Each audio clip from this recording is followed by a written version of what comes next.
तर आता बातमी बघूयात हवामानासंदर्भातली।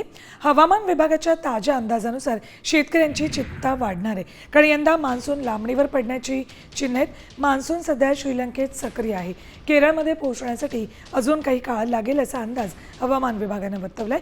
त्यामुळे राज्यात 8 ते 10 जून पर्यंत दरम्यान मान्सूनचं आगमन होण्याची शक्यता आहे।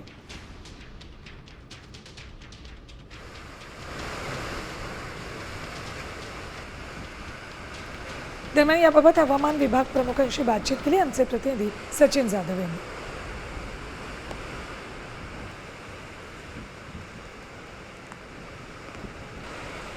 पुणे हवामान विभागाचे SD सानप सर आपल्या सोबत आहेत। सर, सध्या राज्यात हवामानाची खरं तर ही तापमान वगैरे त्याची काय स्थिती आहे? सध्या विदर्भामध्ये हीट वेव्ह कंडिशन्स आहेत आणि मागील 4-5 दिवसांपासून आपण बघतोय की बऱ्याच ठिकाणी रेड अलर्ट दिला गेला होता आणि टेम्परेचरसुद्धा 45 ते 47 डिग्री सेल्सिअसपर्यंत तिथं पोहोचलेलं आहे। वाट पाहावी लागेल। मान्सून केरळमध्ये येण्यासाठी आपल्याला नक्कीच आपल्याला वेट अँड वॉच करावं लागेल। पुढं त्याचा प्रोग्रेस महाराष्ट्रासाठी आत्ता काही स्टेटमेंट आपण सांगू शकत नाही, कारण दॅट इज नॉट पॉसिबल। एकूणच म्हणजे 1 तारीख किंवा ह्याच्यात मान्सून आपल्या महाराष्ट्रात यायला किती तारखेपर्यंत असं?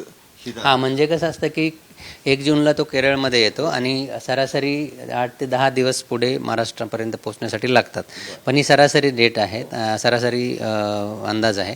ज्यावेळी आपण ॲक्च्युअल कंडिशन्स बघतो त्यामध्ये चेंजेस होऊ शकतात, कारण की वातावरणातले त्यावेळेचे घटक कसे आहेत त्यानुसार ऑनसेटच्या डेटसुद्धा बदलत असतात। कॅमेरामन सुमित भोसलेसह सचिन जाधव, साम TV न्यूज, पुणे।